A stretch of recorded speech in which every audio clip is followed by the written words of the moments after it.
so let's see here.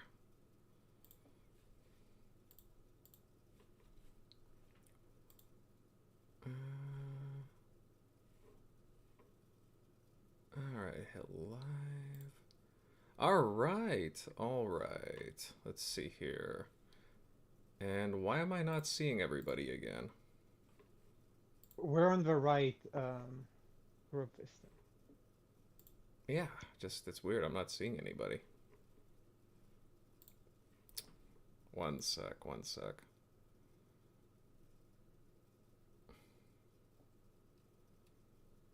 Unless it's something on my end.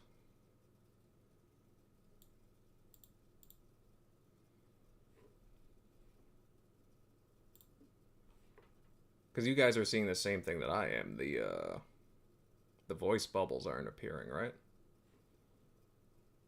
No, they're not. Yeah, what the hell? What's going on here? Seeing the same. Everything else is coming through. The voices are coming through. So The voices are coming through? Yeah. Oh. Yeah, the voice. Yeah, I just listened to it. I just heard my voice. So yeah, the voices are coming through. Okay, that's interesting.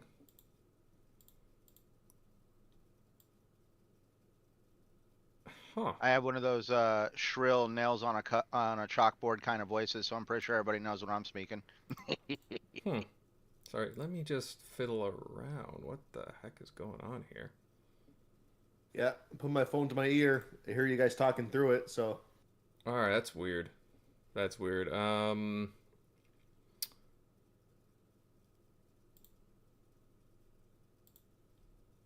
is... Oh, there we go. There we go. Okay, I can see us now. I just refreshed, so... Never had to do that before, but it seemed to work. Can you guys see it now? I'm on a delay. I'm waiting for it. Alright. I see it, though. Yeah. Everything. Yeah, it's good. It's good. Okay. Oh, there it went. Yep. I see it. Alright, we got bubbles. Yeah, I don't know what happened there, guys. Alright, chat, everybody tuning in. Sorry about that. Just, you gotta live technology sometimes, right? But what is going on, everyone? And welcome back to another episode of the Xbox Roundtable Podcast. This is show number 294, actually. Wow, 294. Your place for Xbox-focused talk on Sunday nights, with a few other things just kind of added in from around the game industry. You know how it goes with us. Naturally, this is your host, Invader, and I'm happy to be back at the helm tonight. We took last week off for the American Thanksgiving, and hey, you know what? We're looking forward to diving right into the latest news that has made the rounds lately. And recently, you know, there was a few things that made the rounds. Recently, there was some summits and interviews. Xbox Chief Financial Officer Tim Stuart recently stated that Microsoft wants Game Pass on everything.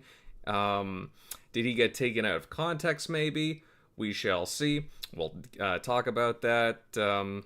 Also, Phil Spencer did an interview with Windows Central. He was also in Brazil, setting some things straight along with some new hints about some things. So we'll touch on that, as well as Xbox Mobile Store talk and Microsoft rewards. Yeah, we got to talk rewards. Man, you know, I love my rewards. They come in handy, but not liking how things are looking these days. But you know what? Before we begin, guys, let me introduce the usual suspects on this panel, starting off with General MLD. How you doing, man? Hey, doing pretty good. Been a great week in gaming.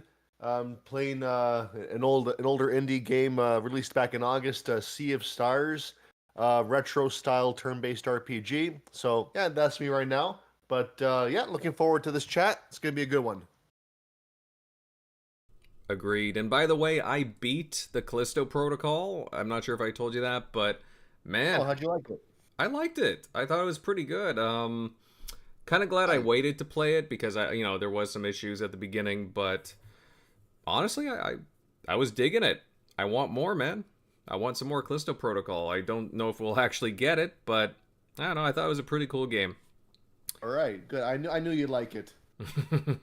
Yeah. Well, it was pretty much like Dead Space with, well, I had a slightly different take on it, but I appreciated it anyways. Moving on Nice. down the list, who do we got here? Centurion. Hey, guns a blazing. How you doing? Not too bad. Just enjoying the last 2 weeks off. Been gaming a lot, just doing my thing. Finally defeated Lies of P, and I mean like all the way, Mm-hmm. even the secondary final boss. And also decided to finally finish up Black Sad. Played a little bit of Ghostbusters Spirit Within with you. That was a lot of fun. Mm-hmm. And for whatever reason, I went down a very mysterious rabbit hole and started playing Outriders. Hmm. And I'm having a very good time playing Outriders. I mean, like I was telling you, compared to Mm-hmm. some other, shooter games as a service, I feel like this one has a much more solid story. Not as solid as a game mechanic that some people would probably want to prefer, but for somebody like myself that really enjoys a good story, Outriders actually has some decent story to it. So I'm just kind of pushing my way through to kind of see everything that it has to offer. All right. Yeah, I mean, I was a big fan of Outriders. Admittedly, I still need to beat it. I was a few hours into it. I put some time into it, my Technomancer build, and I was having a great amount of time. So I can understand where you're coming from there. Ghostbusters, yeah, that was fun. We we spent like a good I think like evening 3 hours. maybe even more. I have the gameplay right here. I don't know if you can see it, but No, I can't. It's good to see it from your perspective because it was just from my perspective, and I know for the majority of playing, I wasn't able to play as a ghost because I had no idea that I was set to prefer hmm Ghostbusters, and then we finally fixed that, and I was able to finally start being the ghost towards the end. But I hmm mean, definitely a fun game, man. I mean, Ilphonic, they've had their hits and misses with doing games like this, and with this one, this was definitely a hit. And I really hope that they took some of the intuition and the passion that they used to develop Ghostbusters, and that when they release Killer Clowns from Outer Space, it'll be just yet another fun multiplayer experience like this one. But just to put it out there for those that don't know, there is a story element to the game, and back in October, because the game released last year, and now back in October of this year, they released a an update for the game, which extended the story, added more ghosts, like they added some of the ghosts from Ghostbusters Afterlife. So they're definitely supporting the game. And from what we saw, there is a very active community in the game. Even though it was done with crossplay, because we were seeing people on PC and hmm other platforms. But we didn't really run into too many characters that were bots because they couldn't find somebody to fill the role. No. We were getting games pretty smoothly. Like there was not like long like wait times or anything. So no, good time overall. I really enjoyed it. Yeah, definitely gotta play some more Ghostbusters Spirits Unleashed in the near future. That was fun. Oh, I said Spirits Within. My bad. Whatever. Maybe you're thinking of another game. Let's see. Moving on down. Grimes. Hey, how you been? Going on? Uh, good, good to be back with you guys.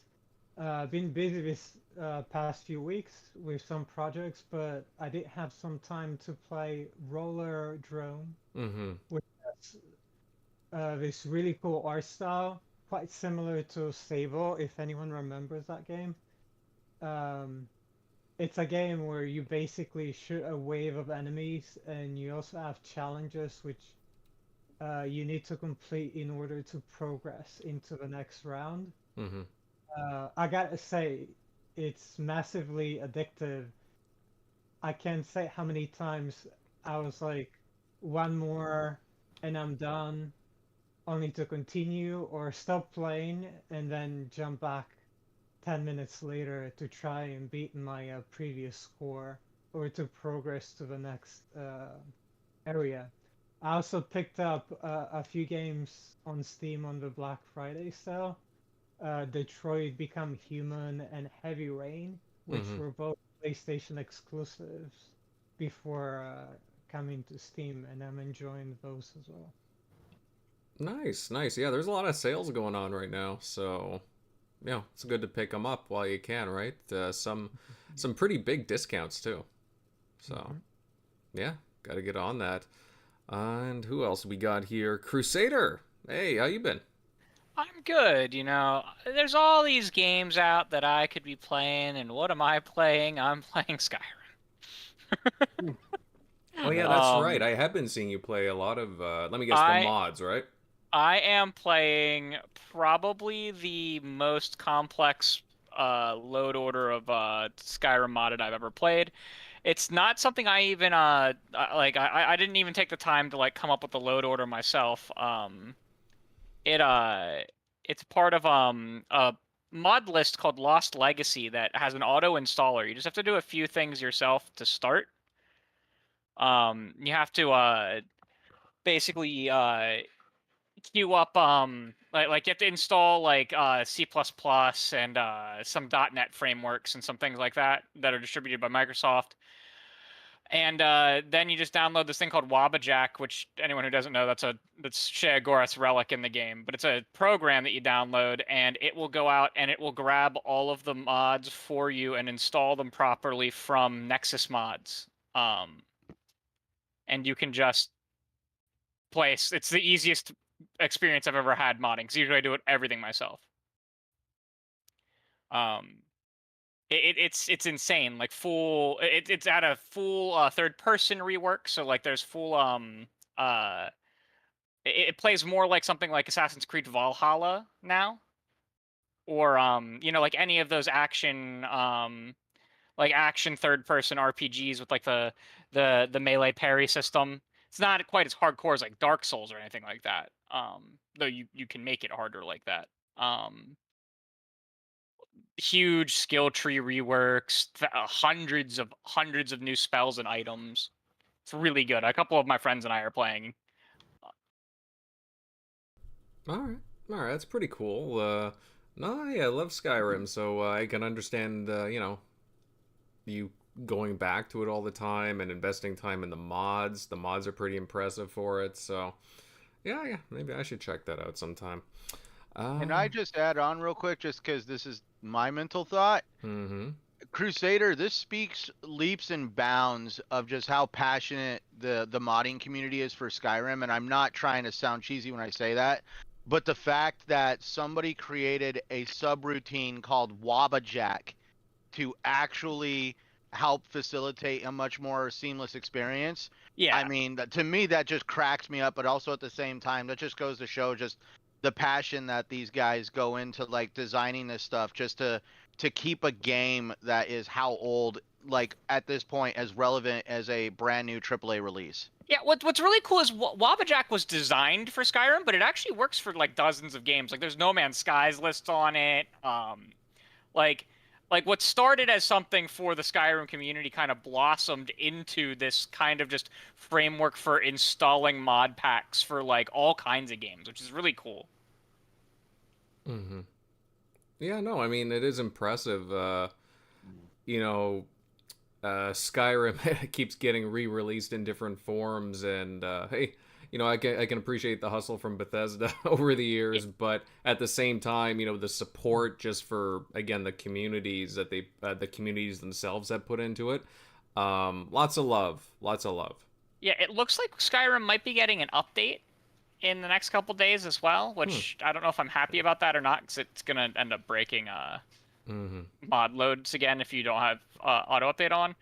But the Creation Club's been down for like several days now. Really? Yeah, on like the 28th, it went into an extended maintenance, and I don't think it's come out of the extended maintenance yet. I really wasn't paying attention to that stuff, so that's interesting. Well, yeah, it looks like they're creating almost like a new like they're expanding the Creation Club. It looks like is the theory. We're not 100% sure though. Okay. All right. Well, I'll have to keep an eye on that. That's interesting. I hope so. That'd be nice. All right. All right, guys, quick reminder to kindly leave a like and share out the episode. Let everyone across social media and other platforms know that we are currently live.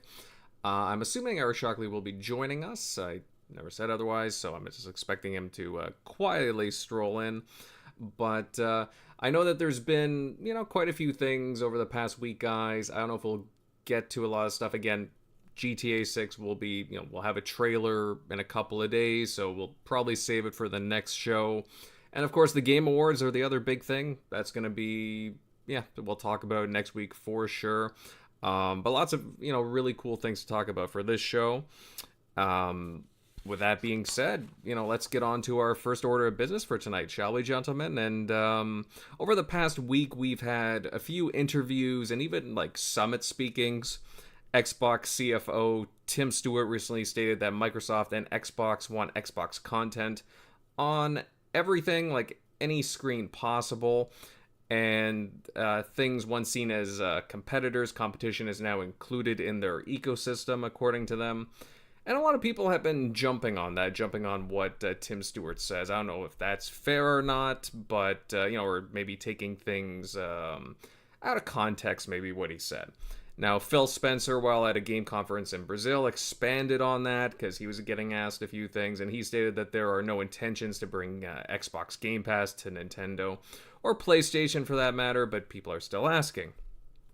Now, Centurion, my thoughtful internet super sleuth friend, often things can get taken out of context or too far with, I just find, especially with Microsoft personnel statements, right? People read too heavily into things. I don't know.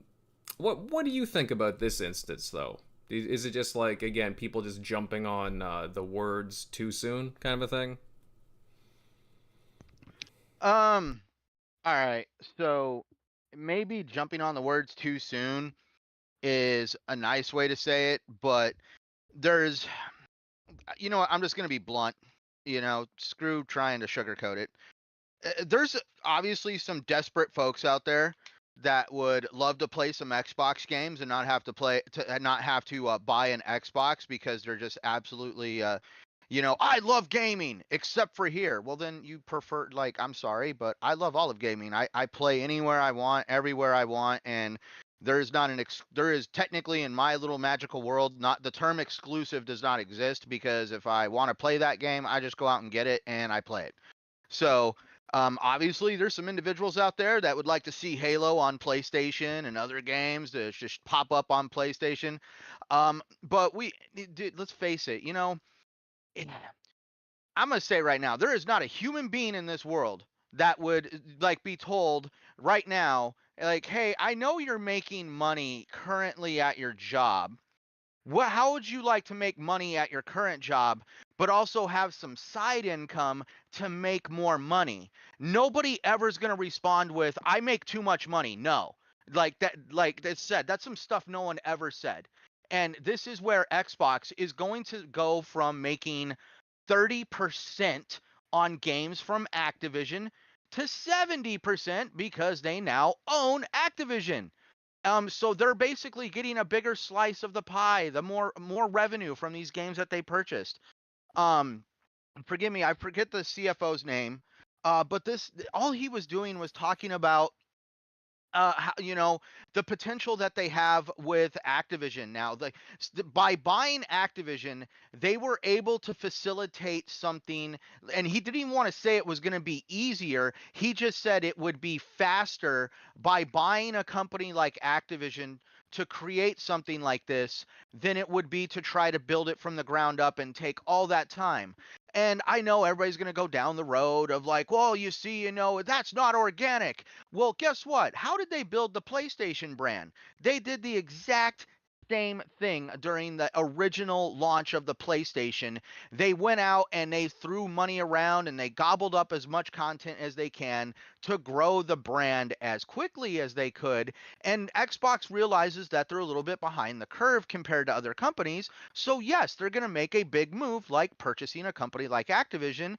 And this is just a very I know everybody always it seems to be something that is very common with Xbox. And yes, this is a slight little communication error, But at no time are we going to see Xbox decide to stop making hardware.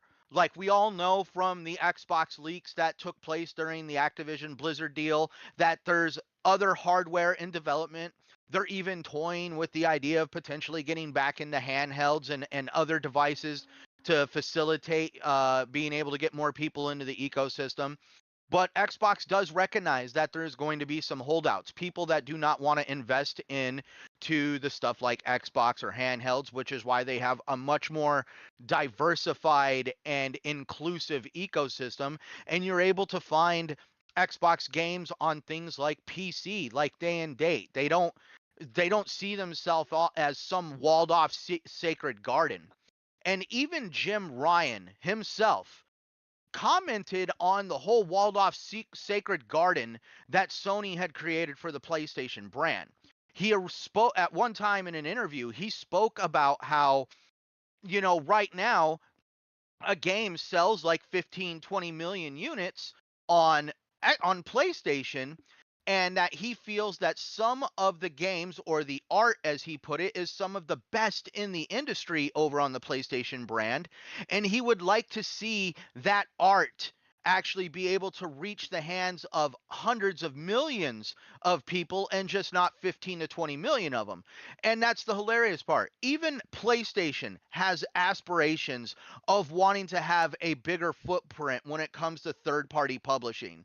So at this point, it's to me, it's a very laughable conversation when anybody wants to go down this rabbit hole or play I told you so, that Xbox is going to go completely third party, because like that mean like they're going to continue developing hardware to support xCloud, because eventually I see xCloud as being able to stand on its own 2 feet.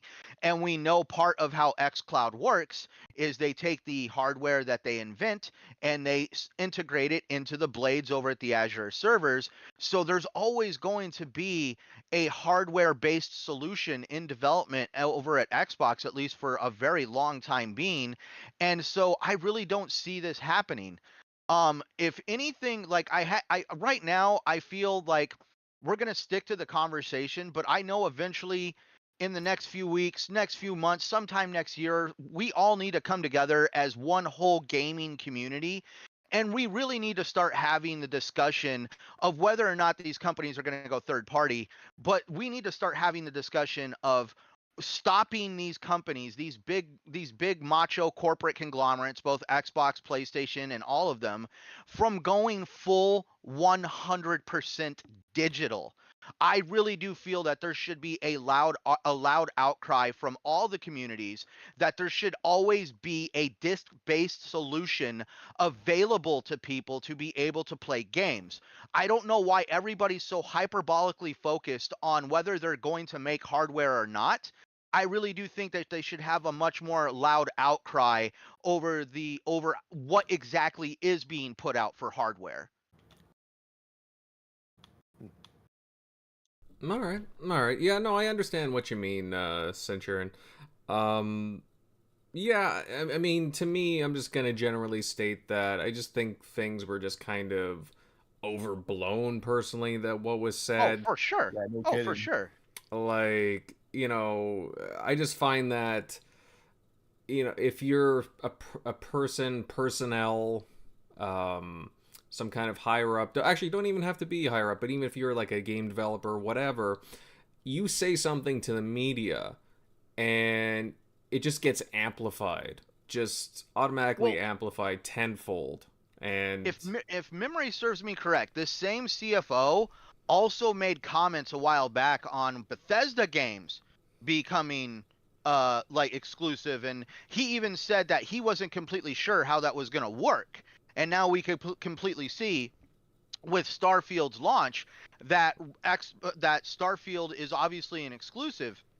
But this CFO did go down saying, at least if this is the same guy I think it is, he did. Okay, so he did state that if any game that is going to go third party or end up on other platforms, that it either ends up on Xbox first or always plays best on Xbox. So no matter what, Xbox is going to be the best place to play those games, even if you can get them on another platform.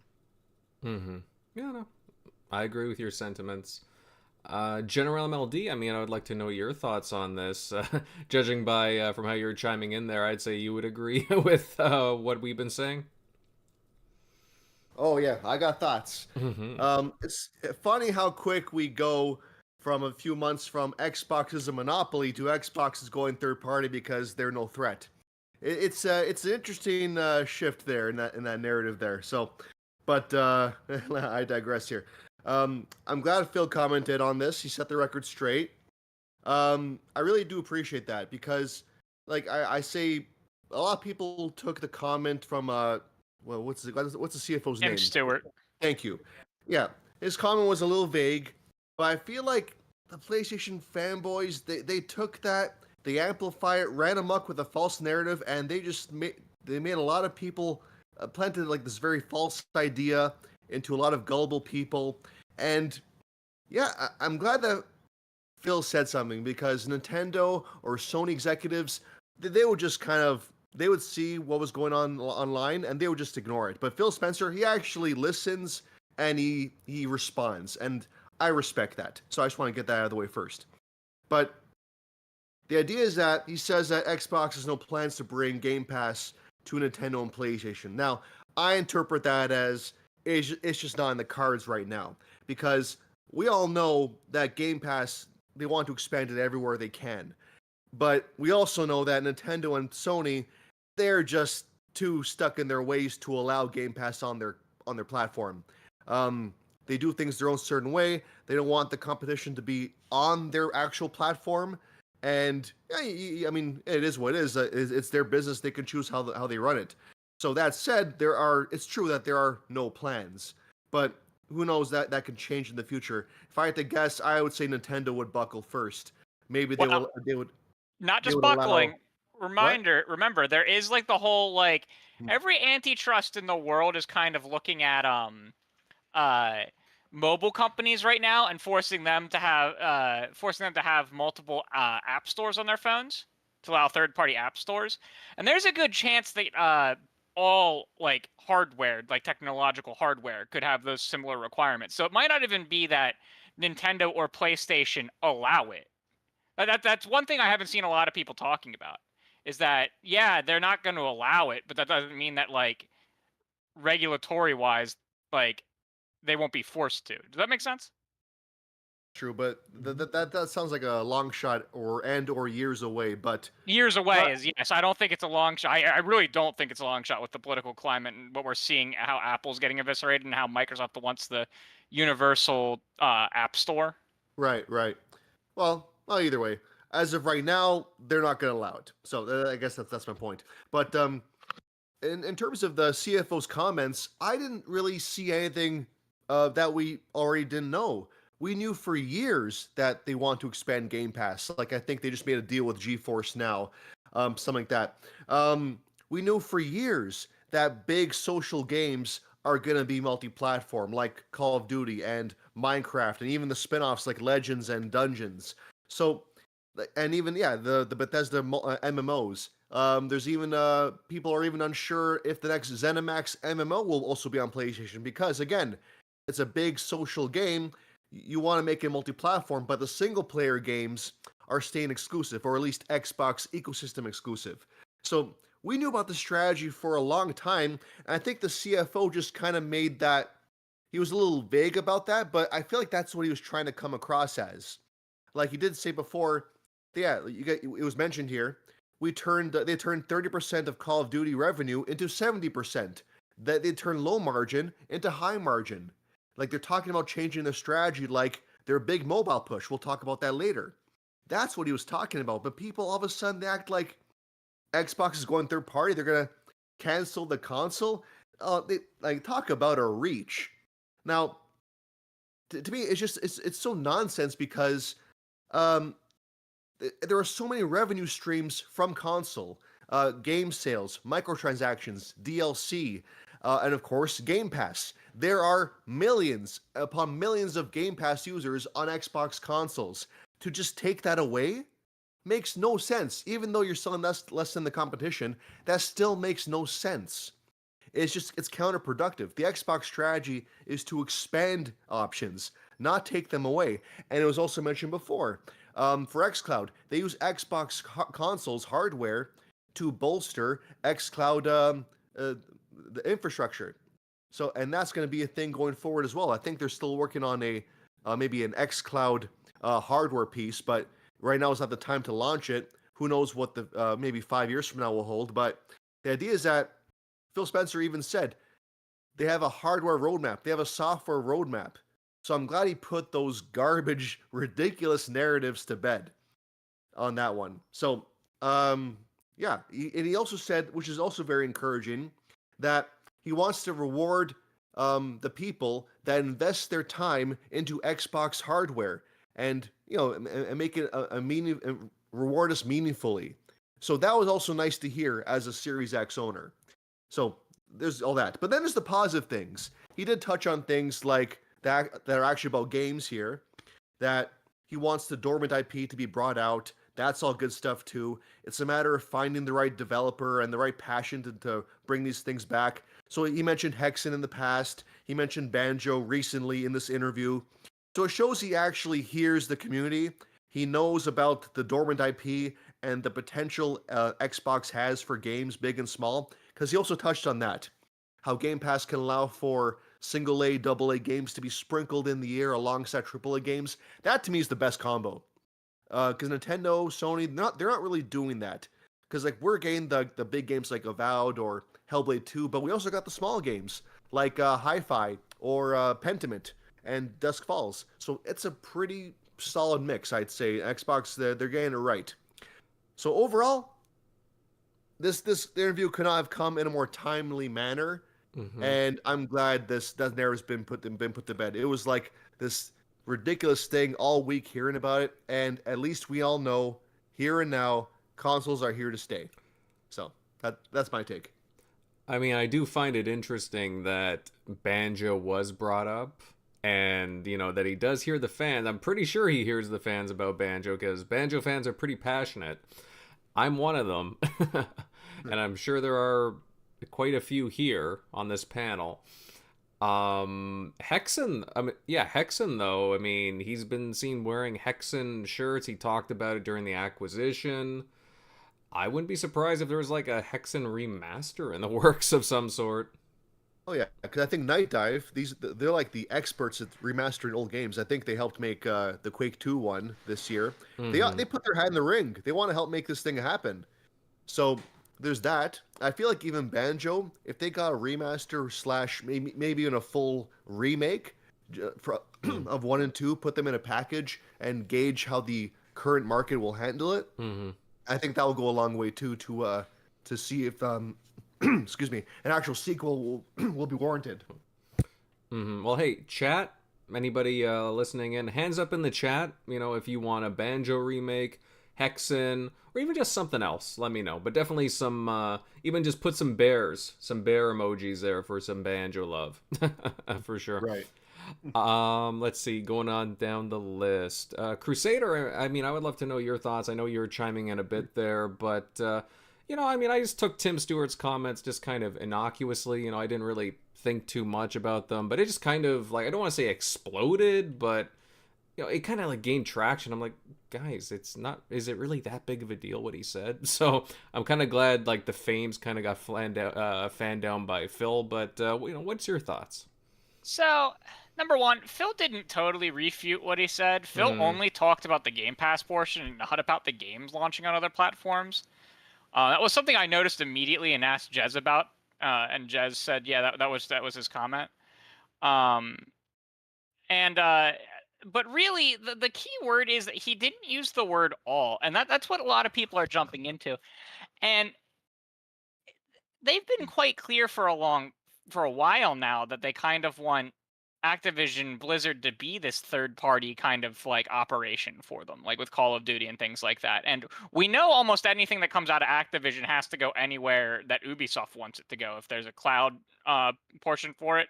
So it's like why I'm like, yeah, there probably won't be exclusives coming out of Activision Blizzard, because if Ubisoft wants to license a cloud version to PlayStation, there has to be a PlayStation, and they are legally required to make that PlayStation version.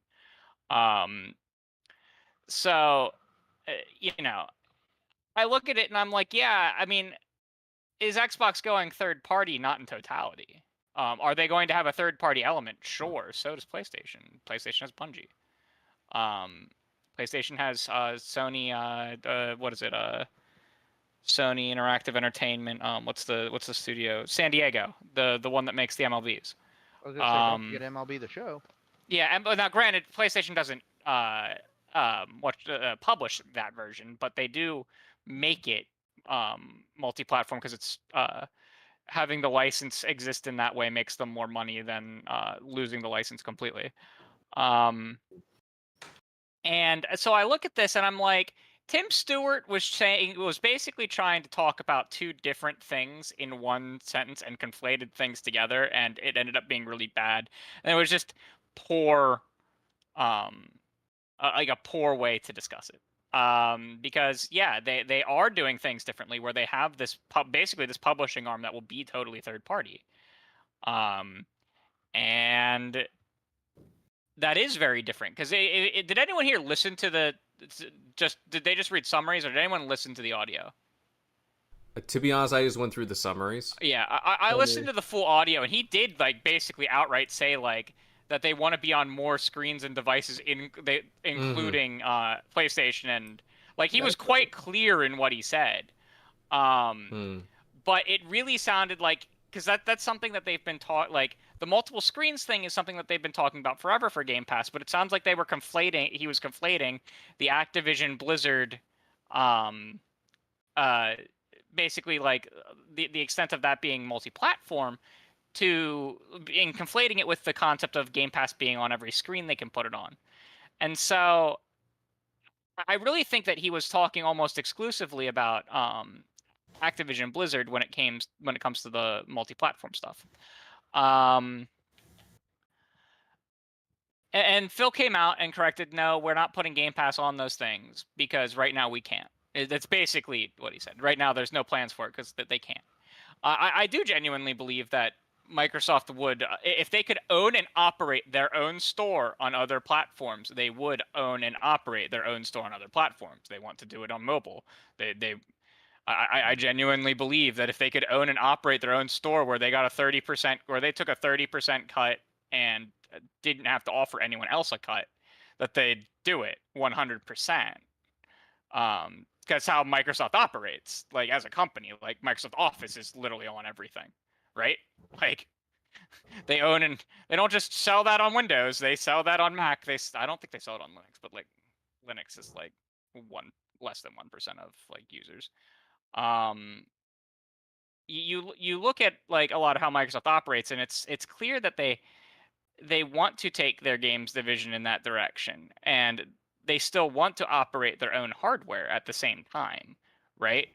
Like you look at the Windows division, they still have Surface, the Surface division, right? They own and operate and sell their own hardware, but they also license the Windows SKU to literally everyone and their mother who wants to make a computer with it as well. So like his comments, I'm not 100% shocked about, even if they were correct, because it's just how Microsoft operates. And I don't think it really matters because I still own everything on Xbox. I still want to own everything on my Xbox because there are simply just better features on my Xbox, like Quick Resume, and my games get treated better on Xbox with automatic upgrades. So like I've been someone who wouldn't even care if this was true, right? Like I wouldn't. It doesn't affect me. But it definitely, listening to what he was saying, you could tell that he was talking to an investment audience, right? Mm-hmm. Which is where some of the precision in his talking was kind of lost, because he was talking to them as someone trying to get investment money, not necessarily someone who's trying to be talking to like us as gamers who kind of know a little bit more of the lingo and how things go, which is why Phil came out and corrected things, because what was an investment what was a speech to investors kind of got a lot of us concerned, and he unconcerned us. But yeah, it's a such on what Centurion said. I do think it's very important that this is kind of a nonsense argument, and that we should be talking more about the threat of an all digital future. Now, I buy almost everything digitally, but I do think physical should have to exist as a form of preservation, because digital can't be preserved perfectly, physical can't be preserved perfectly. You use them together and you get as close as you're going to get to proper preservation. And I mean, Xbox, those leaked Quark documents showed that Xbox wants an all digital ecosystem, and that is what we really should be talking about. And at least I'm not the only crazy person. You're not the only crazy person, especially after seeing the whole Discovery unlicensing all of their content on PlayStation, and PlayStation literally not even being allowed to offer the digital downloads for people who purchased them. Like, yeah, there's some responsibility on PlayStation there for signing such an agreement, a decade and a half ago. But like, someone needs to stop Warner Brothers Discovery from the nonsense that they're on. And like, that's the real first true threat of the all digital future that we've really seen is that issue. So yeah, I think that this is kind of just a non-issue, and that that there are bigger fish to fry. But wouldn't there be a detachable hard drive option? There was nothing in there was nothing in the documents leaked that suggested a detachable disk drive exists. Now, you probably undertake, but you think they would have a detachable disk drive that could work through that USB-C port, or do you I don't see why they couldn't.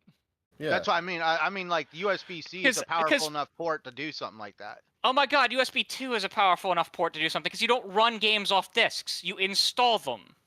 And then after it is installed, it acts as a license key. Now, disks are offline installers and are more than license keys for anyone who says they are just license keys, right? They do more than that. But the whole PlayStation upholding DMCA principles by requiring the online activation of the disk drive is actual nonsense, considering I can go on Amazon right now and buy a USB disk drive and plug it into my computer however I want and put whatever disk I want in it and do whatever I want. So there's no reason other than it is a possible attack vector for security's sake that they couldn't do a USB disk drive for the console. There is legitimately no technological reason they could not. Especially Either company. Like, See, when that's the only thing all leaked, and everyone was doing the feedback online. That's my hope, is that enough of us got angry that it's not going that the next generation is not going to launch without a way to play physical media. Exactly. Does that make sense? That's what I'm trying to say. And it's something that you look at my Twitter from time to time, and you know that I've become ungovernable in asking for more games to become backwards compatible. People should become ungovernable about asking Xbox to have the CD drive. They should do it every day. Well, I agree with, because lately over the past few months, I've been chatting with you.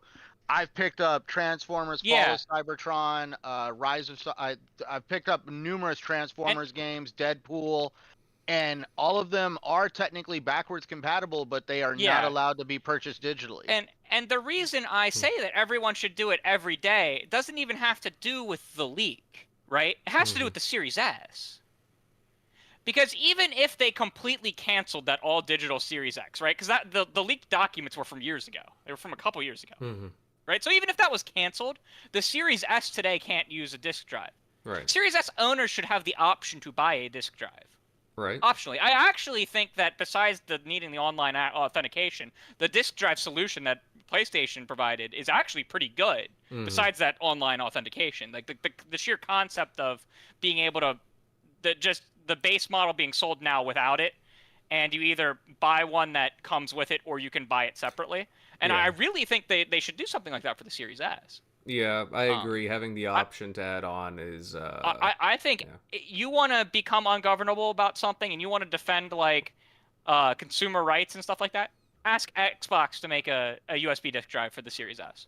And it's not outside of the realm of this, like, because, dude, we all remember the Xbox 360 era, the HD DVD Yeah, the HD drive. Exactly. Yep. Yeah, it's like, in theory, they could use any Blu-ray drive, any USB 3 Blu-ray drive.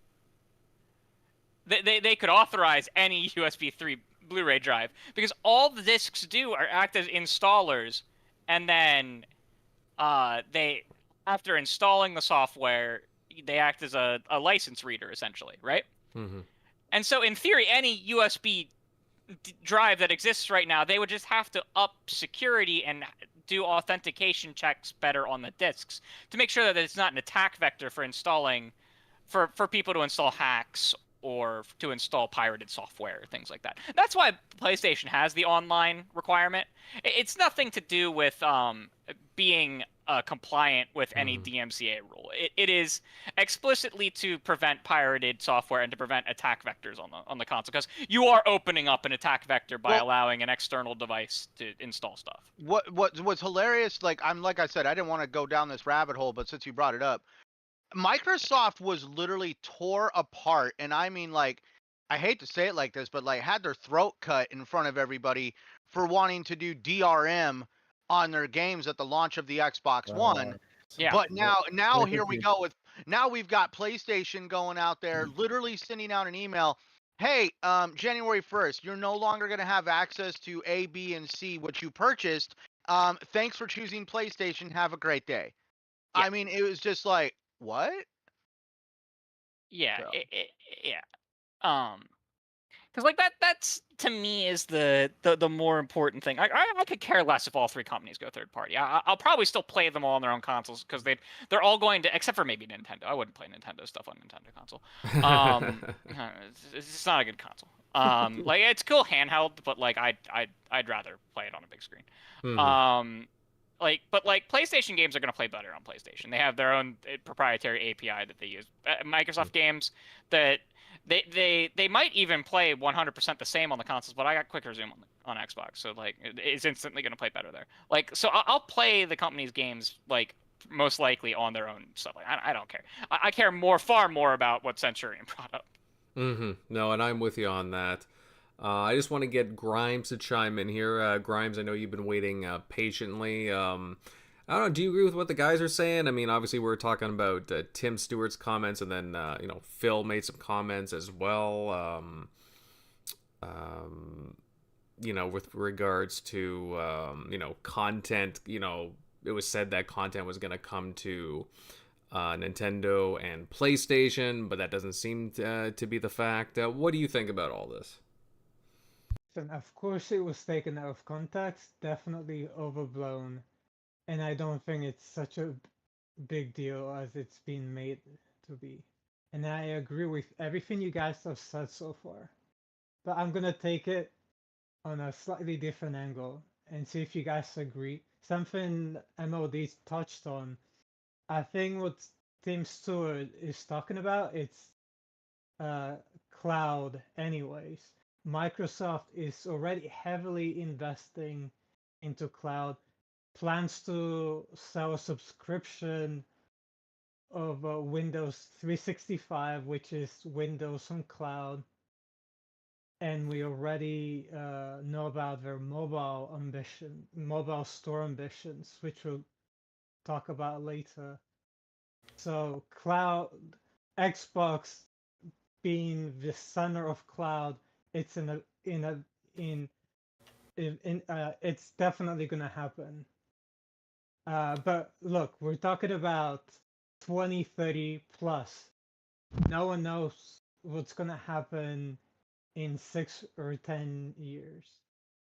And if you're a corporation as big as Microsoft, of course you're gonna want to explore new options and plan for the future. uh, you guys touched on this, but of course they have no plans of bringing Game Pass to a PlayStation or a Nintendo now because uh, those companies don't want Game Pass on their platforms at the moment. And we all know they tried to do that early on. Um, Going back to cloud, maybe in the near future, you can have Chrome or Edge installed on PlayStation or a Nintendo gaming system, and there you go. You can play Xbox games there. They just want Game Pass and Xbox games on, and like you guys touched on it, on any screen you can get your hands on. I mean, I wouldn't be surprised if you can play Xbox Game Pass on Samsung Fridge. So and of course, going back to cloud, of course, there's a problem of slow internet. Not every majority of countries don't support fast internet, let alone 5G. So even in the U.S., there are countries that still have slow internet. I mean, cities in the U.S. that still have slow internet. So we're definitely gonna get at least 2 more consoles. And something to what Centurion touched on earlier. I'm one of those people that I'm part of a problem because I stopped buying games, physical games around 2012. I've been digital ever since. But look, people keep saying like physical discs are on their last legs, and maybe they are, but you guys are on full support and you want more physical games to continue. And people have been saying that physical discs are dying for the last 10 years and they're still doing pretty well. And last thing I was gonna say, look, I have an NVIDIA 3090, so I can pretty much play all the newest games on highest settings. But I choose to play on my Xbox because I sit in front of a computer uh, about 10 to 12 hours a day, and I just want to chill away from the computer when I'm done. And so I'm not gonna continue buying consoles as much as I can. Um, and yeah, like Crusader also touched on this a little bit, but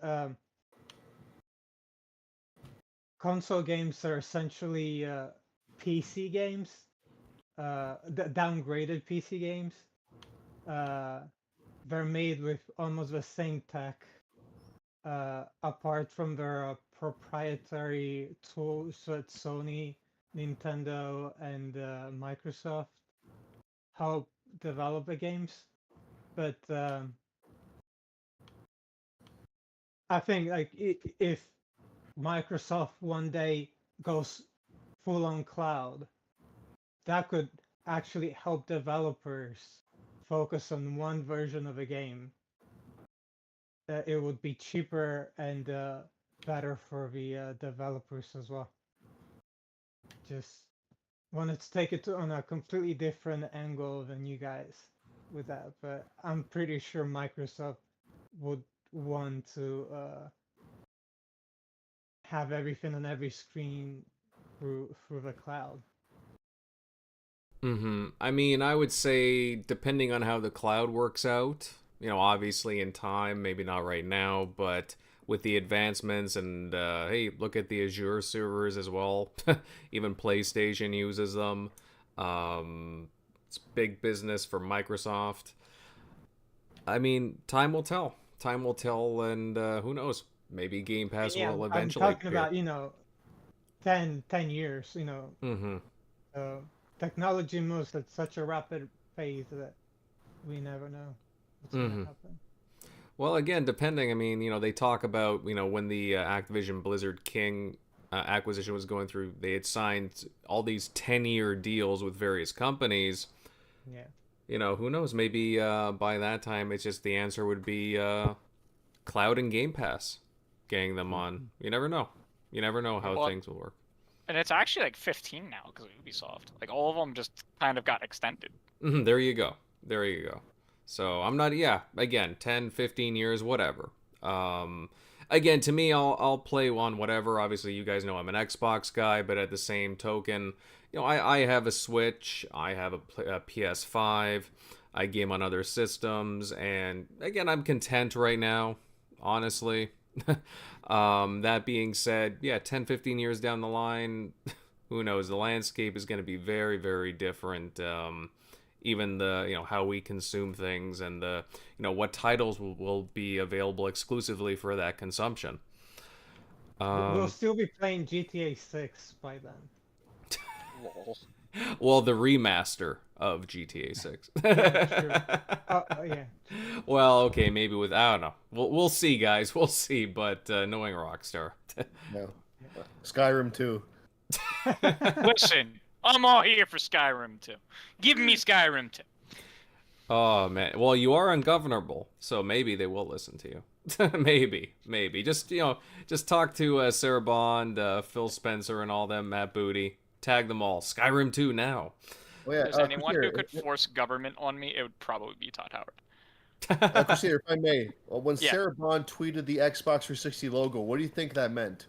I don't think it meant anything. Hmm. You know what? I don't think it meant anything. Oh, yeah. I think she was just tweeting an Xbox logo. Yeah, because didn't they already say that? Because I know some people are thinking about some Activision games coming to Game Pass, but I'm not a big conspiracy theory kind of guy, so it could mean something. It's just I don't know. My brain goes to it doesn't mean anything. but I'm a Debbie Downer. I mean, we'll see. There's some fun speculation, dubious speculation, if you will. Maybe they'll announce stuff coming next year on the Game Awards. I mean, that would be really freaking cool. Like would that make me really freaking happy? Yeah. Yeah, it would. That would be awesome. Transformers or Deadpool. Yeah. That would be because awesome. they did say next year, but they can still announce it earlier. Yeah. Well, and I think that would be a huge. I think that would be a huge announcement at the Game Awards, right? Yeah. Would be hey, January 1st is our first drop or something like that. You know what I mean? Yeah. Hey, all of you enjoying Spider-Man, guess what? You can enjoy all these Spider-Man games. That would be the most Xbox tweet, by the way. Like Xbox does this shit where like they did a great one this summer where PlayStation had their showcase and then they tweeted, here's all the things that you can play on Xbox after 20 minutes after the showcase. Yeah. Yeah, they're subtle. I like that. So the Spider-Man thing would be the tweet. Yeah. I'd be all here for it. But no, I agree. And Transformers, all that listed, Deadpool, so on. Yeah, that'd be some good stuff. But again, time will tell, guys. I'm thinking more newer stuff personally at the Game Awards. I know they're gonna be there in some force. And there was a bit of I don't want to say a leak, but because of different rating boards classifications, there was some stuff that was what was it, Hellblade 2? Yeah, it was Hellblade 2 and Clockwork. That's right. And maybe South of Midnight? Yeah, South of Midnight too. South of Midnight got rated PG. Now, interesting. That is actually very interesting. I wasn't expecting that. I will say, though, that just because all these games get their ratings doesn't mean they're all going to be shown. Because, again, I've seen Project Mara. There was one last year with a rating, and nothing came up. So, just don't get your hopes up, guys, for all this to be shown. Maybe one thing, maybe another thing. Actually, I wouldn't be surprised if Project Mara gets teased or something, but who knows? And maybe even Clockwork Revolution. Apparently, that's further along than people may think. So, but we'll see, guys. We'll see. Guys, any other commentary before we move on? Yes, no? All right, I'll move on. Guys in the chat, hey, love the activity going on. Lots of passionate talk. Again, love what you guys are saying. Keep up that energy. If you're enjoying the chat, please smash that like button and hey, share out the show. Let everybody know that we are currently live. I'd love to have more people here. Let's see, guys. Let's move on to our next topic. And yeah, so the next bit of news, we're starting to hear more about Xbox's mobile store ambitions, and we had kind of touched on this earlier in the first topic. Speaking with Bloomberg, Phil Spencer stated that Xbox is actively working on a mobile storefront that will take on the likes of Google and Apple. Well, that's the hope, anyways.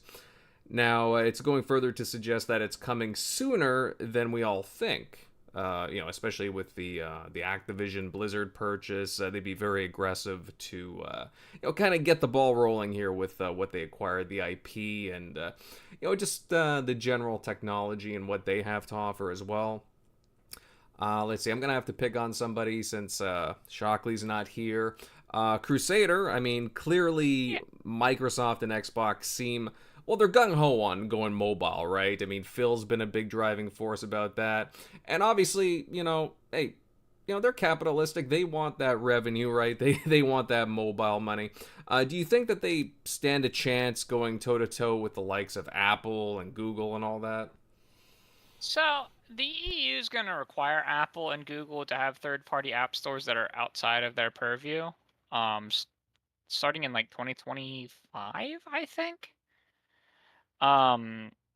So they'll be able to get on the platforms like that's like the biggest, like the hardest push for them that they would need, and they'll lobby the crap out of the United States to get it done too. Here, can they take them on? It's going to come down to what are they going to offer to developers to be on their store versus on the App Store, and I think that they could pretty easily like if they just say that they're going to do a 20% cut instead of a 25% cut, that's already a huge deal to come to their store. If they offer a ton of like development support and things like that, that's another huge thing. MLB, did you have a question? Oh, I just want to ask the European ruling, is that applied globally? So legally, no. Apple hasn't actually like stated how they're going to deal with it. They've just kind of ignored it, and they're going to ignore it until they have to not ignore it. And so in theory, it doesn't have to apply globally. Like nothing would require them to do it globally. Like the EU only has jurisdiction over the EU. And they can easily, and they have in the past, geo-blocked updates so that specific updates go to one location, specific go to the other. So like it's not out of the realm of possibility that would only affect the EU. But like Microsoft is like Microsoft, it'll be the lobbying battle between Microsoft and Apple will be incredible, because it was already pretty incredible between Apple and Epic. But Epic is a multi-billion-dollar company versus a multi-trillion-dollar company. Like the fight will be significantly more entertaining to watch. All right. I think that I think that it's a good thing, because one of the problems that the gaming industry has had for a long time, and it's basically every company from one time or another has been guilty of it, is they don't diversify enough, right? They try to go all in on things, like all in on live service or all in on like this type of game or that type of game, and it really bites them in the ass. Xbox was kind of guilty of that once upon a time. They overinvested in only 3 core franchises, right?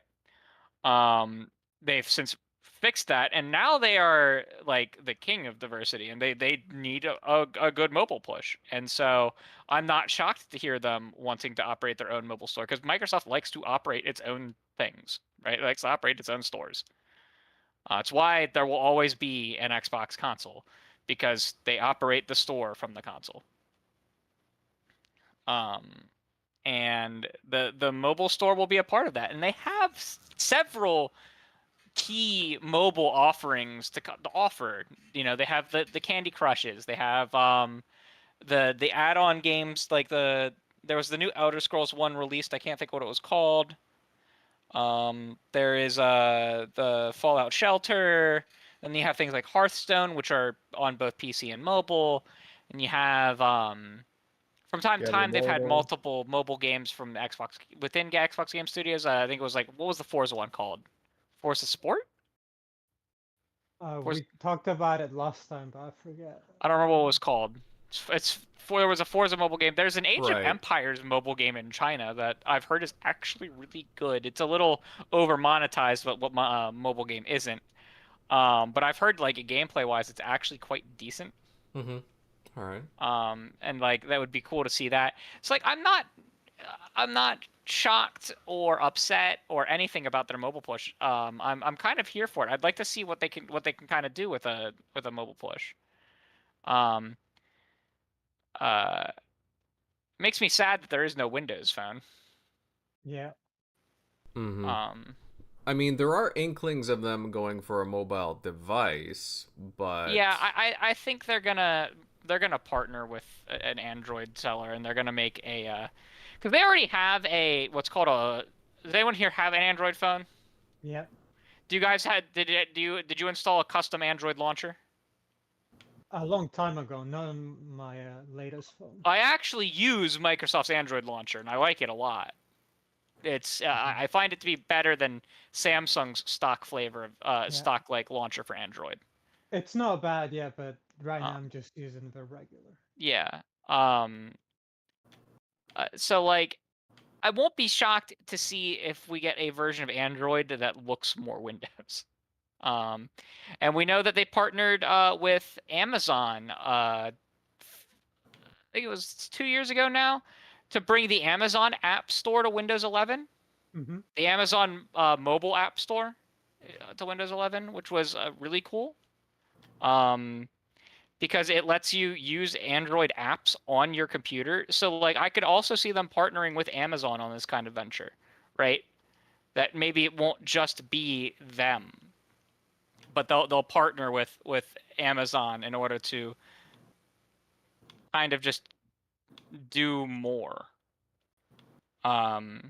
But yeah, no, like I'm not shocked in the slightest. It'll almost certainly be the way to get Game Pass onto your phone. Maybe we could finally get the Xbox Store back in the Xbox app, because that's largely not there because of they don't want to give a cut to Google or Apple on purchases made there.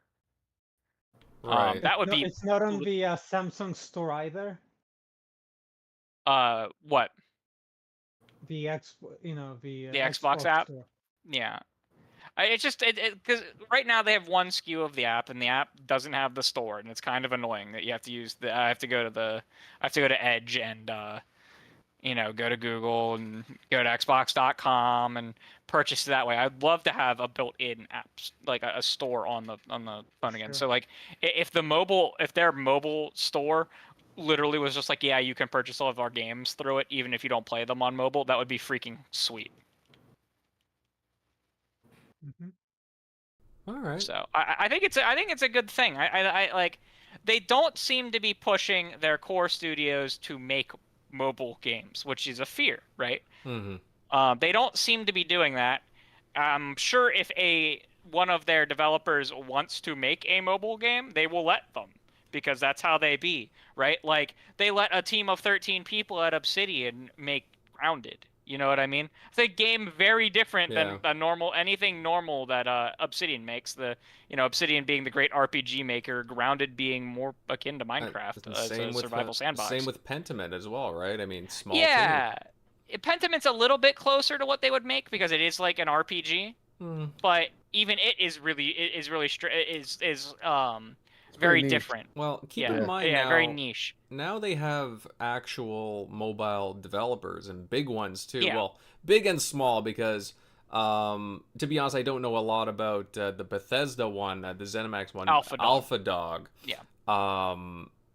But you know they got. They just released a game not too long ago called Mighty Doom. Yeah, that's correct. Yeah. So I think How there's is even that? an Has Elder anyone Scrolls played it? themed game that I have not played it. I don't play a lot of mobile games personally.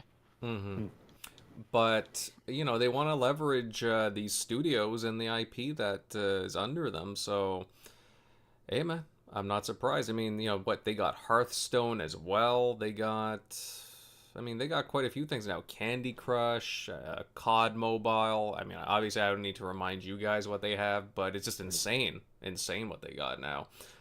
So I have absolutely no problem with them, and it makes sense. It makes sense that they would want to expand and try and go into the mobile space and improve their store as soon as possible.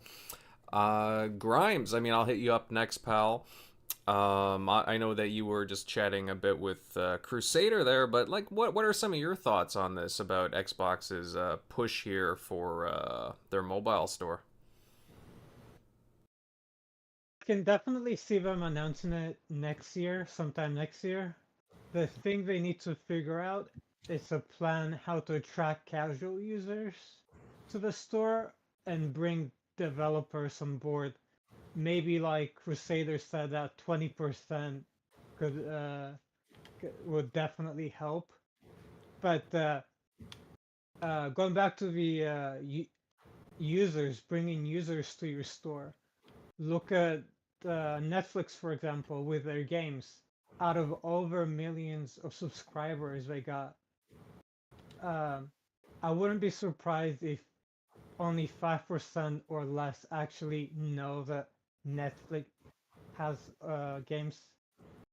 So that's one problem that Microsoft needs to look into, because obviously the hardcore gamers and hardcore users will be there, but it's all about attracting the casual user. My other issue with it's look at the streaming wars. We're now gonna be bloated with stores on the phones. If you're on the Samsung phone, you already have two stores, the Google Play and the Samsung store, and then if you have the Amazon store, that's another store. Then if Microsoft comes in, that's another fourth store. I barely install things on my phone anyway. I'm always out of space, so barely install any apps on my phone. But I can definitely see them making a big splash with an Activision game as soon as they announce the store to kickstart something big, and maybe some cloud games to go along with it. But it would be really cool if they bring some Japanese developers on board. That would definitely attract a lot of users, in my opinion. What do you guys think? I mean, I agree with you. If they were to get like Japanese, South Koreans as well, they got a big mobile scene. Yeah, no, totally agree with you. General MLD, I mean, I'm curious on your thoughts with this one. Like, I don't know how familiar you are with, again, all the mobile stuff with Xbox, but at the same time, we know that they're going aggressive here, and we already listed out, again, they have a nice treasure chest full of some big IP now, well, big and small. I don't know, do you think they're going to be pretty aggressive, maybe announce something within the next year or so? I think so, and they certainly have the games that have the casual appeal. I mean, you got COD Mobile for the more casual core mobile audience. You got Candy Crush for for more for the other crowd, and all this stuff in between with Hearthstone, Diablo Immortal. Well, we all said the games, right? And then the odd game that Bethesda makes as well. So there's that. They got the games. So next is the mobile store itself. I do hope they announce something next year. Sounds like they're moving fast on it, which is good. Hopefully they can jump through all these regulatory hurdles and actually make it a reality. But I'm not concerned about that. I feel like if they have a plan, they'll see it through. What I'm speculating about is how they're going to leverage this to realize their goals for Xbox. Now, I have a personal theory. This is out of left field, but I've been thinking this theory for some time. Like, say, I played mobile games on my own, like over time, and a lot of mobile games now, they're introducing subscription fees, services for just for the one game. Like, there's many games that have like, oh, pay $6 a month and you get all these perks that end up becoming like more value than the sub cost you're paying every month. I feel like if they we all saw the court documents or whatever, and where they want Game Pass to be in 5 years, how many active subs that is. And it's going to take more than just bundling Xbox Live Gold into Game Pass Core. It's going to take more than that. It's going to take more than expanding your reach on PC Game Pass as well.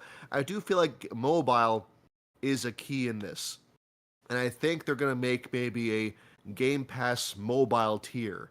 Now, again, that's just my own personal speculation, but I feel like it's necessary to do what they want to do. Like, imagine having this sub, and for every game that you play on the Xbox mobile store, you get these like free monthly perks, much like with Xbox consoles with Game Pass, that end up giving you more value than the money you're putting into this Game Pass mobile cost. Like, say for Candy Crush, you get your whatever it is in the marketplace, or COD Mobile, that ends up being a really good deal if you sub to this version of Game Pass that is meant strictly for mobile stores. So I think that's their grand ambition. It really depends how fast they're truly going to move on this, on having their own mobile store, how much they're going to market it. We know that they might partner with somebody else to make a real splash in this. It was mentioned before, if they give a more favorable cut to developers. All these things have to fall into place for it to be a hit. And they better gauge online reactions along the way and course correct accordingly, because this is something where first impressions are very, very important, and they have to launch properly. And I think they'll do it. It's just a matter of when. I personally, I hope they can be as early as holiday 2024 next year. So that's my take. But if they really want to go hard on Game Pass, pushing that, make a Game Pass mobile tier, and just dole out all these perks and free upgrades and free crap that you would normally pay on the online stores, get people subbing to that. And I feel like that will do a great part in sustaining the rest of Xbox ecosystem.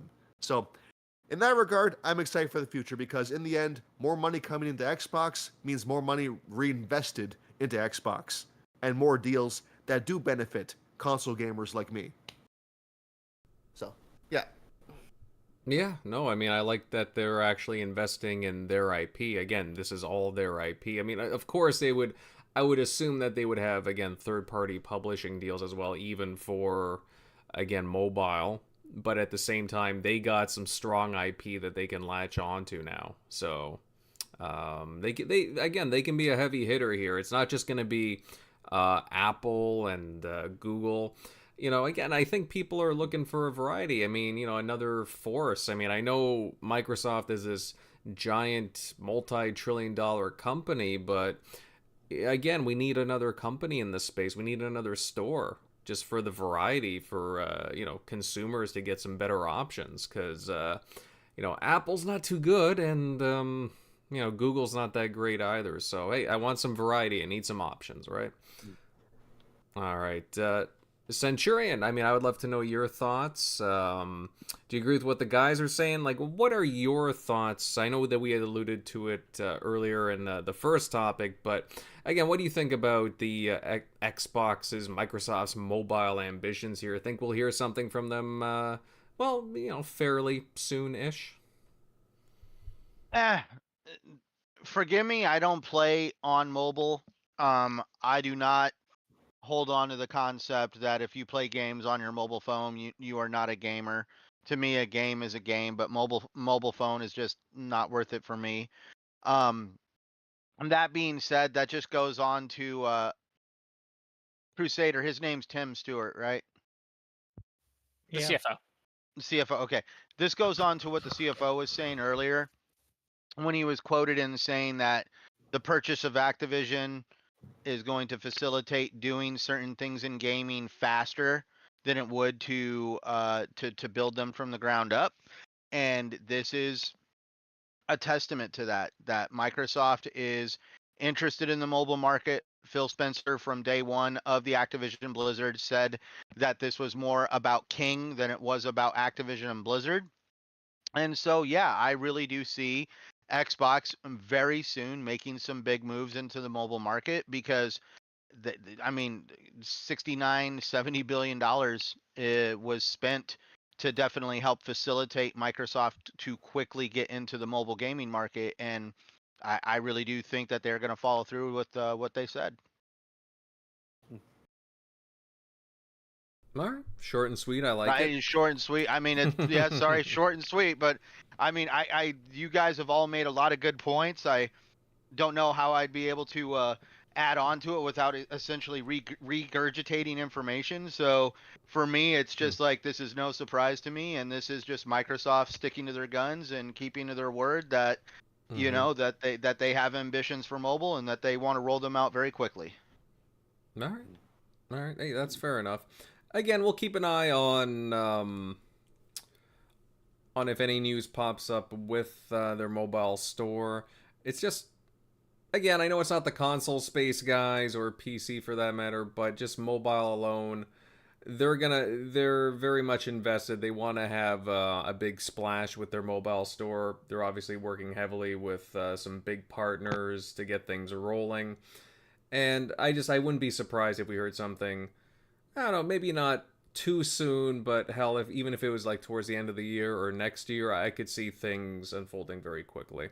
But time will tell. Time will tell. Guys in the chat, I mean, again, it's great having you here. If you're enjoying our chat, again, guys, please, hey, smash the like button, share out the show. Again, great having more eyes, ears present in the chat.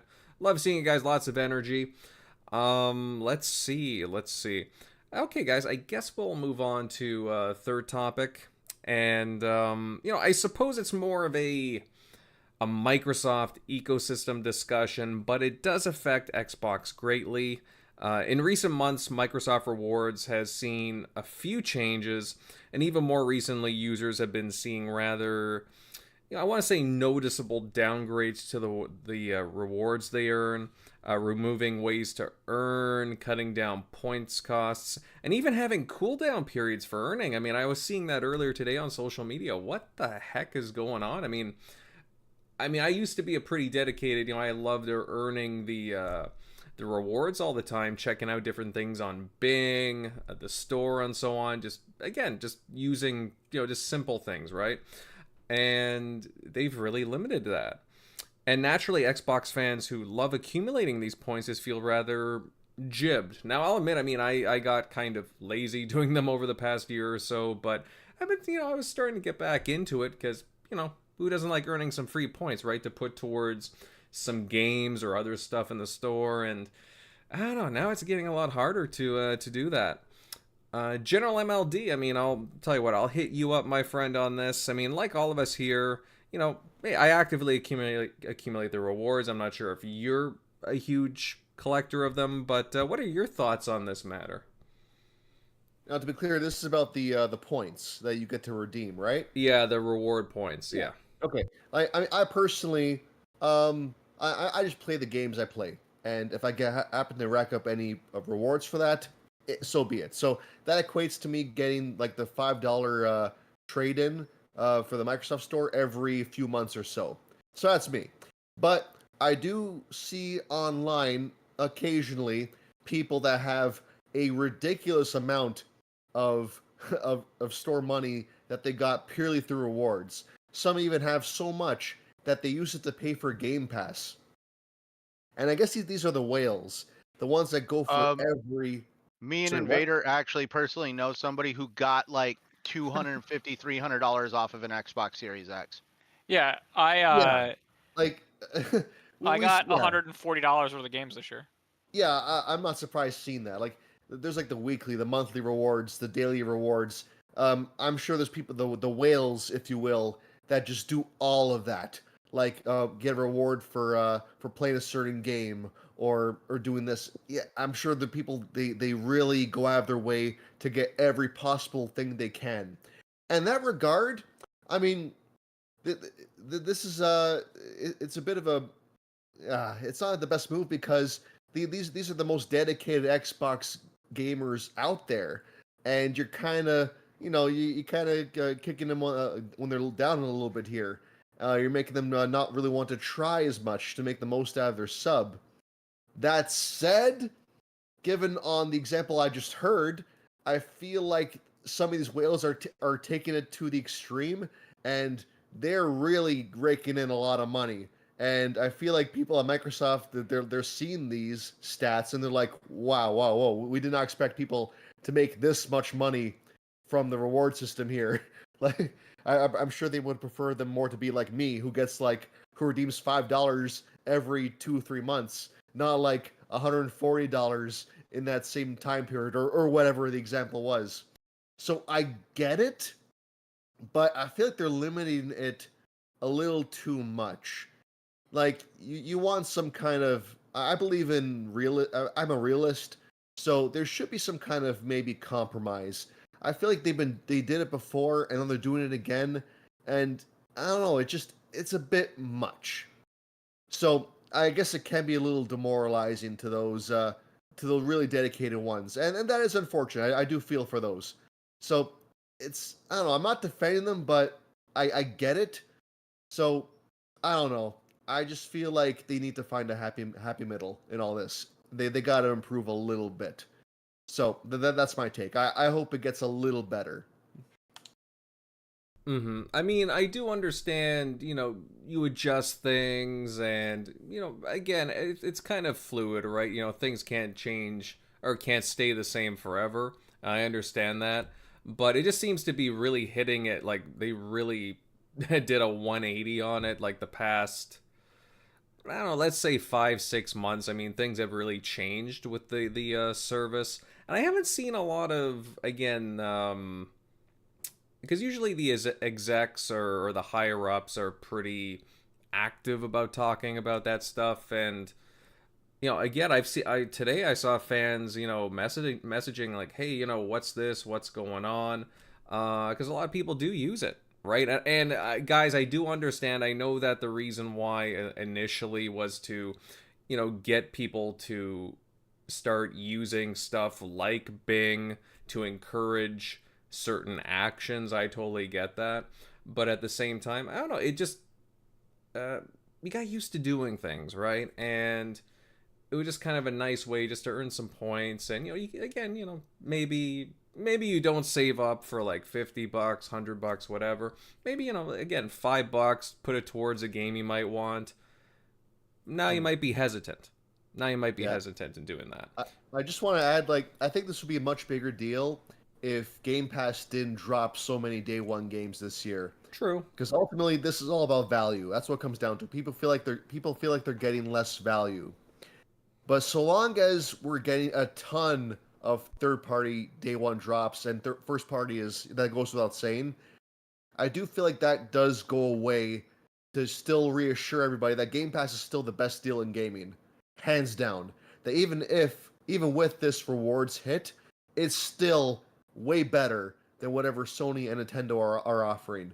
So I feel like that does go a ways to kind of soften the blow, if you will. But I do still think that they have to improve a little bit though, and not cut this much. If that makes sense. Right. They were a little aggressive, I suppose. All right, Grimes. I mean, I'd love to hear your thoughts on this. I don't know. Are you somebody who was active using the rewards points, or is it something that just doesn't really affect you too much? What do you think about the reaction overall? Yep, I use it all the time, but I don't think it's such a big deal, to be honest. I've gotten several expansions this year using the reward points.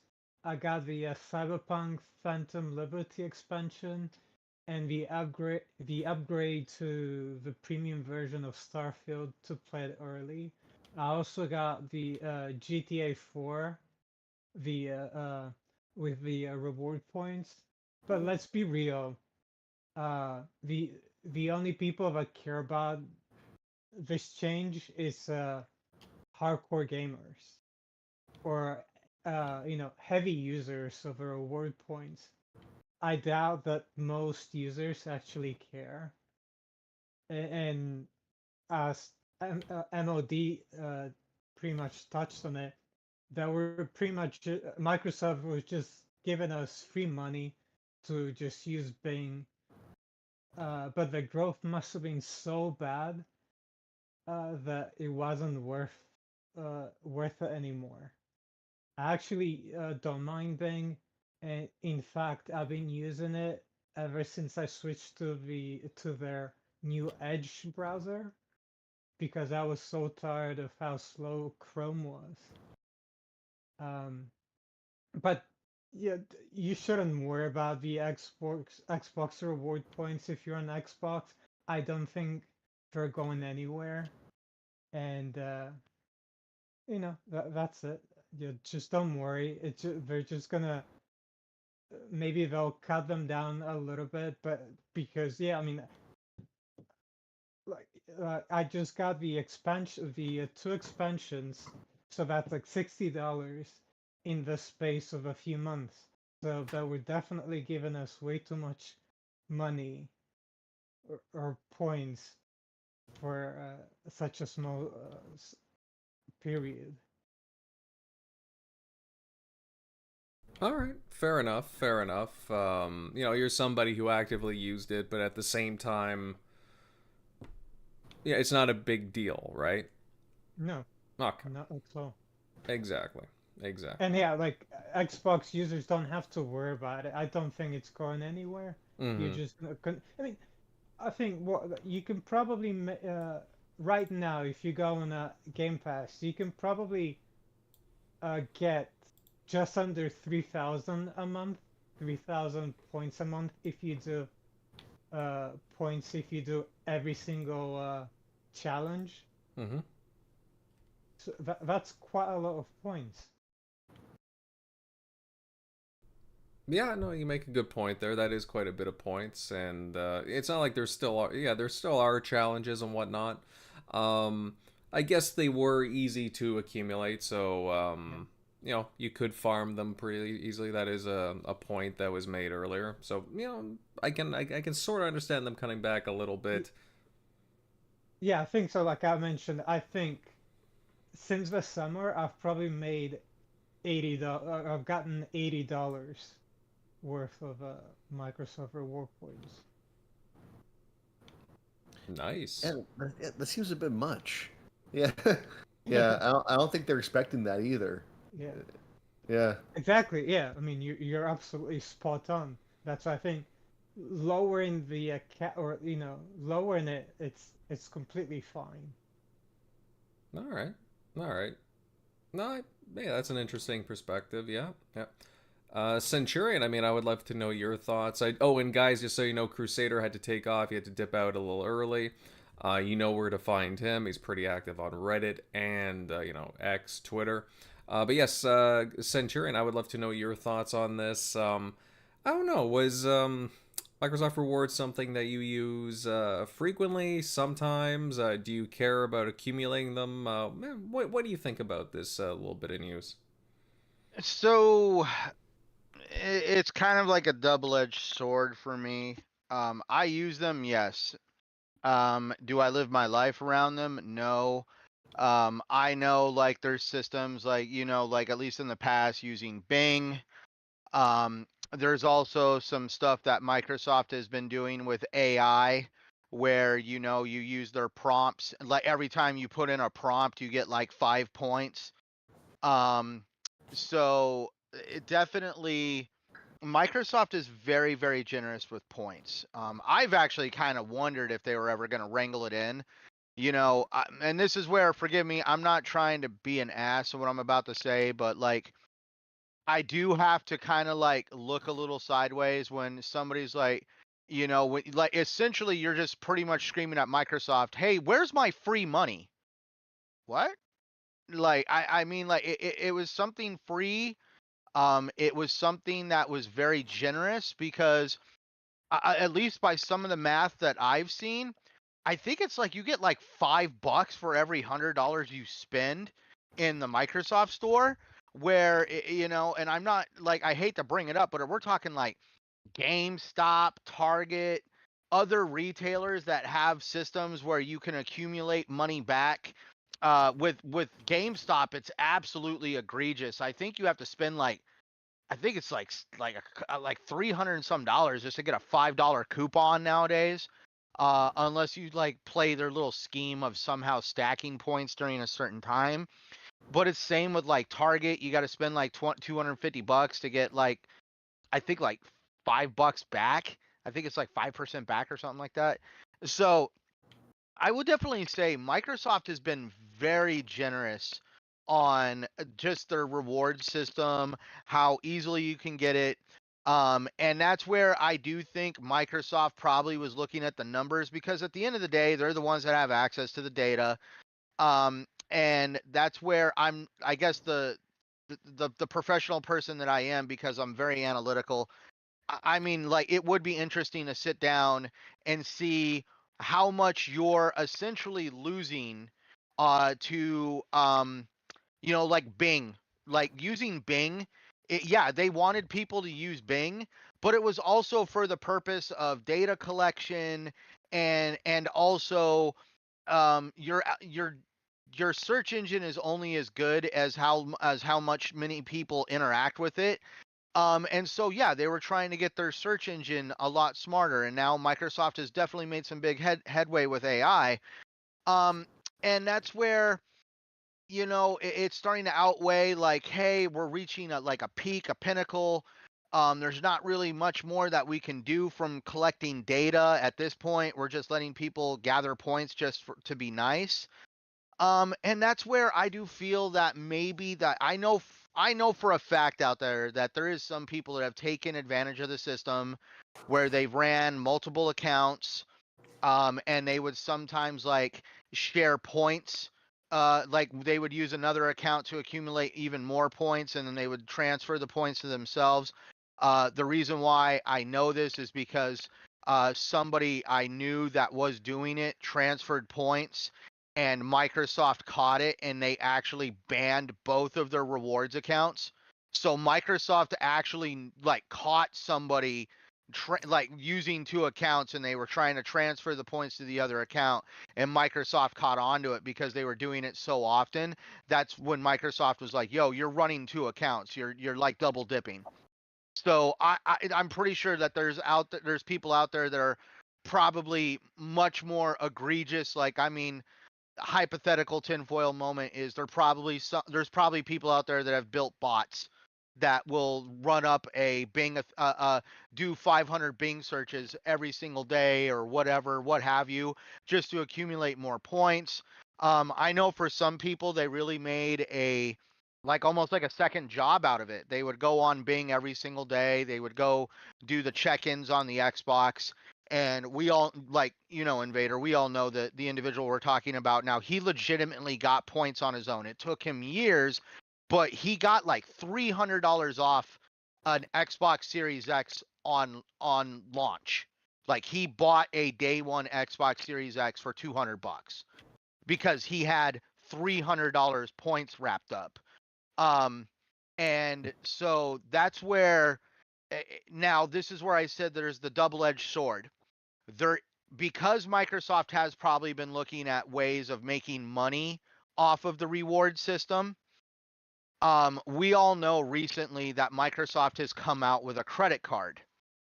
This is where even I've raised my eyebrow at it, because I am not a shill, but this is somebody like me that likes to get the gears turning in my head. Now their credit card is like you get 5 times the points for making purchases on the Xbox store with this card. You get 3 times the points for having subscription services on it. We all have subscription services. So that's where if you just take those subscription services and put them on the card and pay them off every month, you'll start accumulating reward points for having your Hulu, your Disney Plus, your Netflix, all that on this card. And then also you get like 2 times points for food delivery and just 1 time points for other purchases you make on the card. I could see that like Xbox is probably, there's a person somewhere at Xbox that is basically trying to now turn the Microsoft rewards points or the rewards program into something that has an annual percentage rate tied to it. So that way they'll be making a little bit of money on the back end from having this credit card that is very generous with the points. And so that's where there is a part of me that also feels that there's a small financial motive that is going on behind the scenes with Xbox. And that's where, I love the Xbox brand, but I'm not going to sugarcoat it. I'm not going to pretend that this is not happening, because if you go on the rewards app right now, because I showed my wife on the rewards app today, it is front and center that you can get a lot more points by having this credit card, which obviously points towards this is like there's reasons behind the madness over at Xbox. And I do really feel that they're reevaluating exactly the return that they are receiving with these points, because let's face it, everybody here that's talked tonight has all said that we've all got, a lot of money that we have saved from using the rewards program. Just today, I just pre-ordered the Avatar Ultimate Edition that comes out in 3 days, and like instantly $5 back. And to me that's insane, because you have to have like a subscription at GameStop. You actually have to be a pro member just to even get rewards points at GameStop. And even then, being a pro member, you have to like buy like $1,100 worth of stuff just to even get enough points for a $5 certificate. And like definitely Microsoft has been very generous. And it like, to me, at least in my mind, it was only a matter of time before Microsoft was going to just stop like handing out the free money as freely as they have been. And that's where I just really do feel like, that's at the end of the day, it's free money. And I just don't feel that you can just stand around yelling at Microsoft, like essentially saying, hey, where's my free money? Because it was free money. They actually have no obligation to give you free money, but they are definitely very generous in doing that. Show me the money, Centurion. Show me Yeah, the money. right. Sorry, I had to do a Jerry Maguire thing there, but Right. But no, but that's the same time. They haven't exactly gutted the rewards program. I think they've just made it to where it's not as easy to farm, essentially. Like actually sustainable. Right. Like, I mean, like I've noticed that the rewards app has definitely had major scale backs. I remember when you used to be able to log on the rewards app, they had all these point streaks. You could like go in and like start just clicking on just to visit a game page and get 5 points. And now I've noticed to get the main bulk of points, you have to be active on Game Pass, and you actually have to essentially be playing games.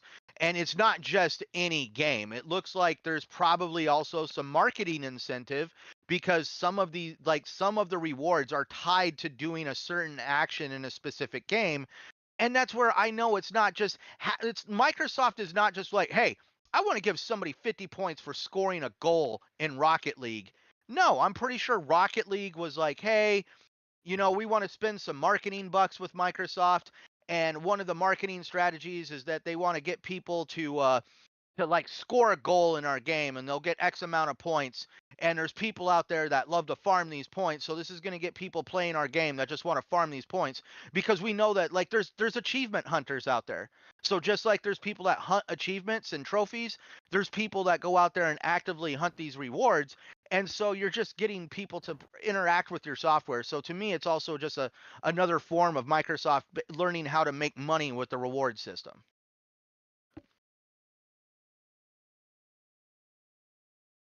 All right. I mean, I think that's a fair comment. The only thing I would say is I agree with what you guys are saying.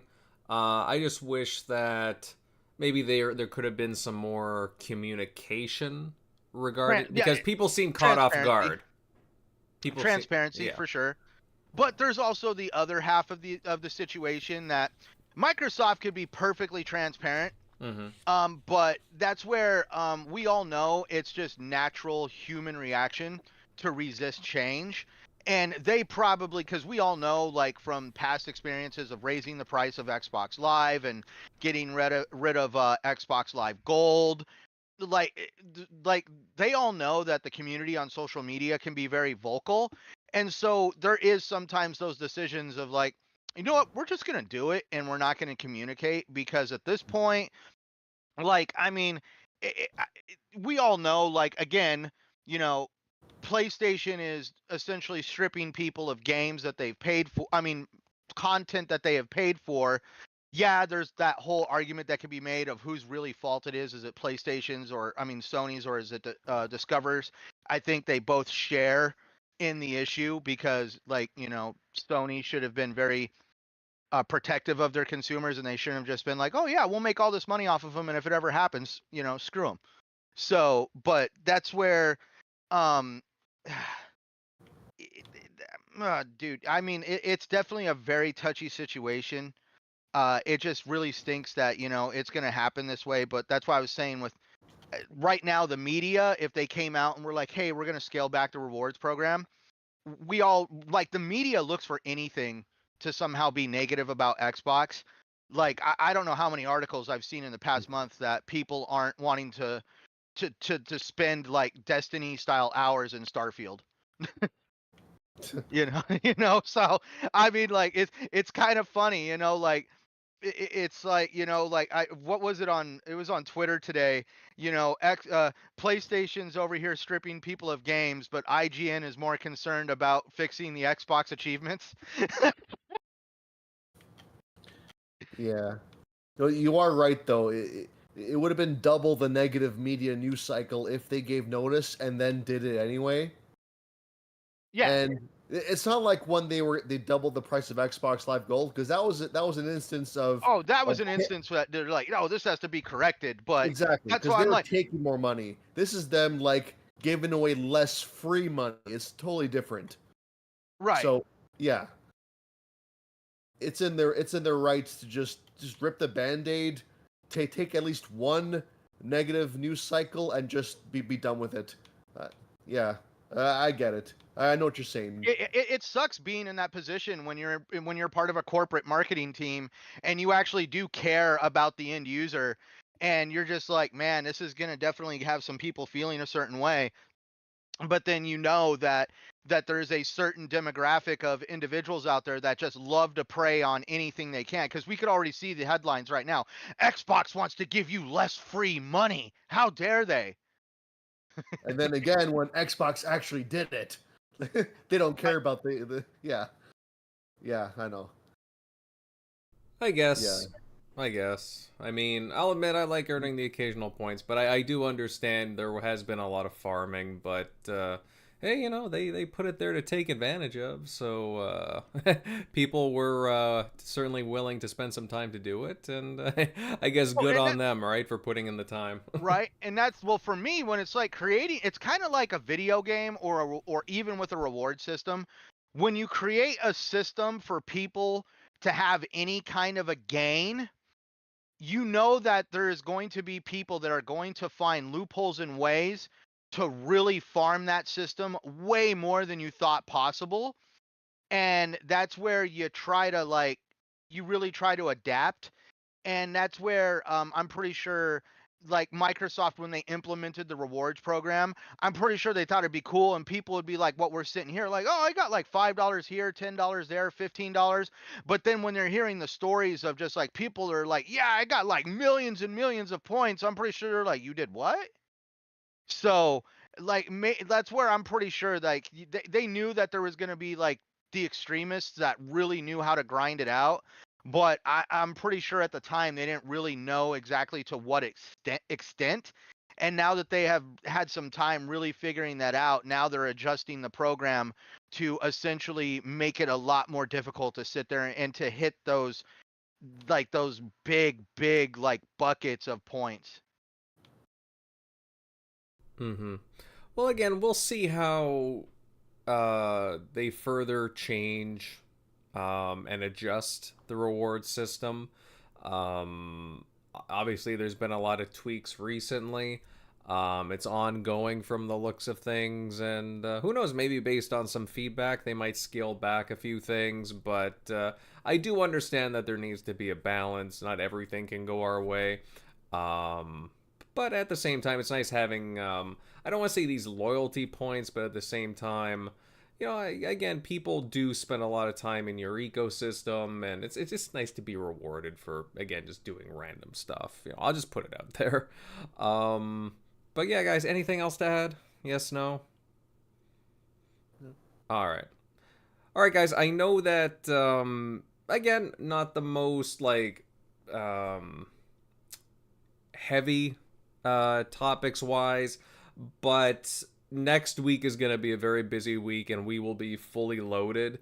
And again, there's a lot of things to look forward to. What was that?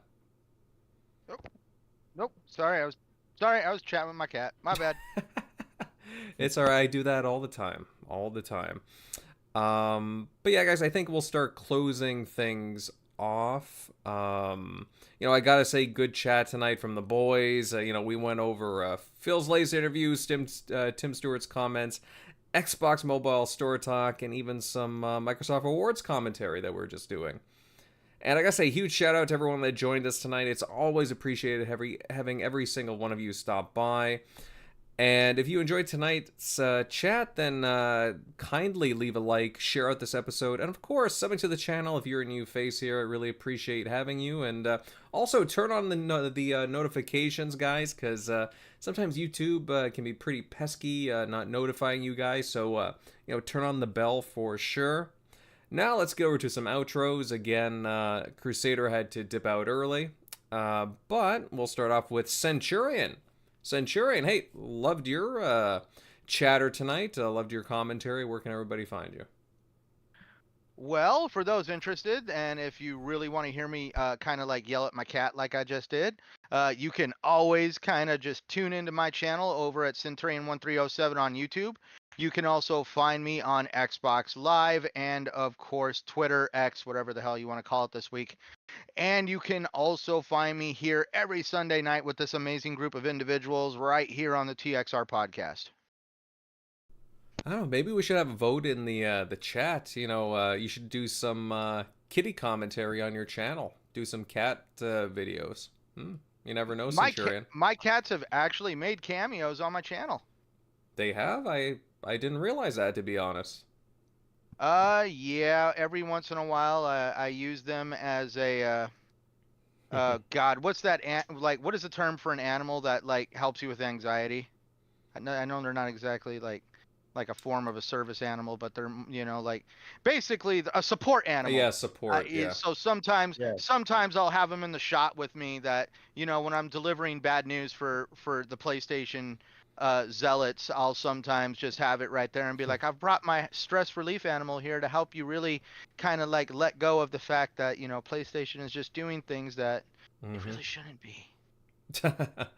What is it? I watch a lot of like business and stock YouTube accounts, and you know, certain ones have animals that appear like cats, and every time, you know, certain cats appear, they buy certain stocks or crypto. So maybe if you know, one of your cats hops in, it's like, oh, now I gotta buy a Paw Patrol game or whatever it may be. Oh God, no. Nah. No, for me it's actually like on my last video, if you guys, if anybody catches it, you'll laugh. I live next to a busy road, and I obviously changed my microphone filter. So every once in a while, when somebody really lights up their motor, whether it's a motorcycle or a loud car, you'll sometimes hear it. And yeah, this time I had like a couple motorcyclists get into a drag race right outside my window, and it definitely came through. I had to laugh. Damn, you got the needs for speed out there in Arizona? Damn. Dude, yeah, right. No, but I should actually make a thing of like every time you hear a motorcycle go by, you need to go a video game gets its wings. No.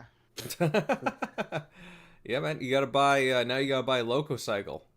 Go play it, man. No, every time you hear a motorcycle go by, you gotta go play Peppa Pig. Oh man, oof, man. I don't know, or maybe just motorcycle specific games. Maybe. We'll see. We'll dive down that road another point in time. Moving on to Grimes. Hey, Grimes, loved your takes tonight. Very interesting talk. Where can everybody find you at?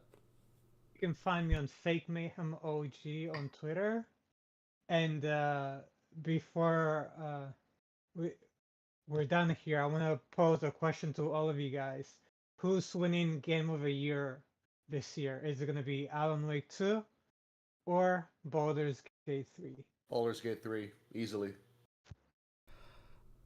I would say... Ooh.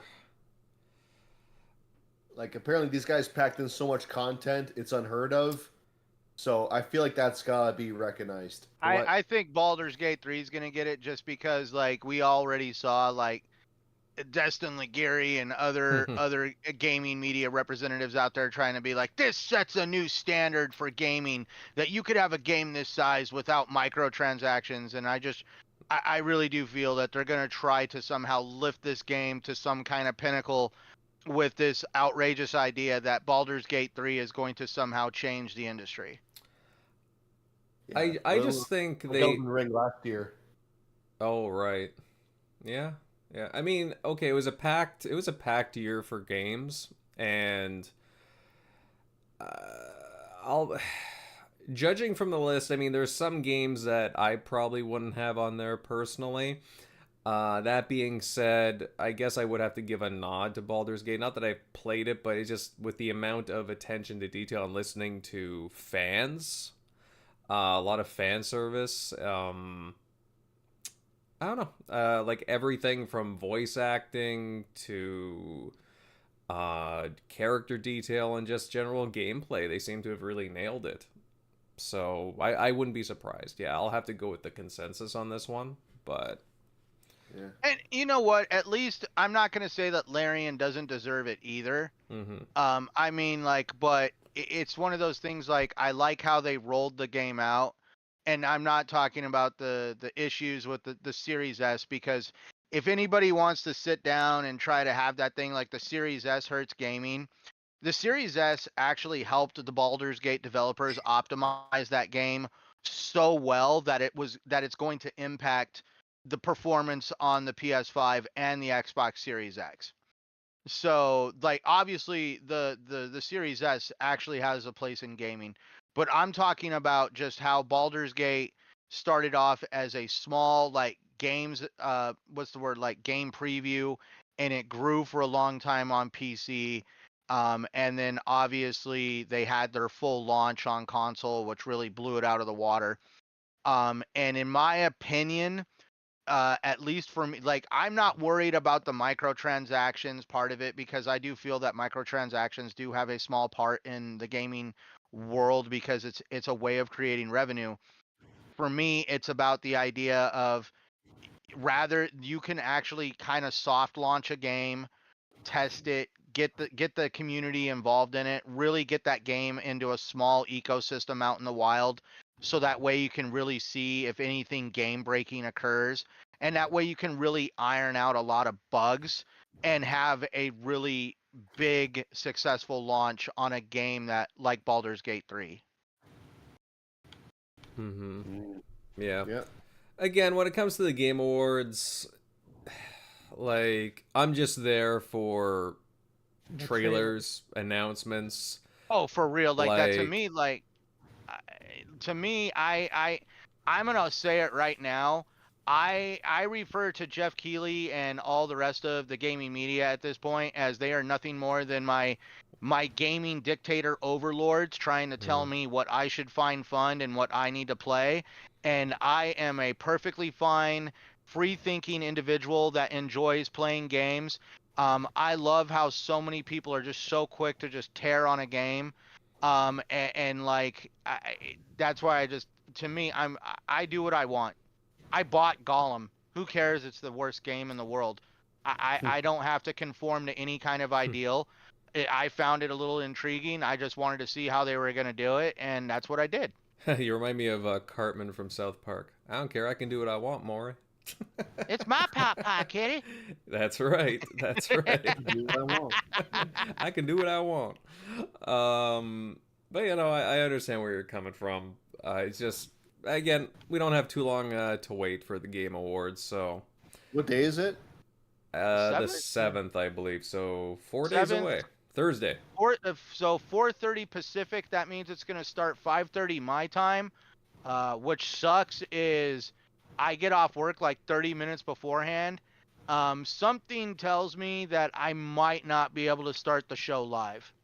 But for me, I think rather than trying to vote on Game of the Year or what's going to or this or that, I am wanting to start hammering out a pool on are we going to have any security breaches this year? Well, Eh? apparently he's Eh? put more effort into it. So Dude, I could just see Jeff Keighley standing in front of a conference room with all the people in charge of security, stomping his foot. I could not have a repeat.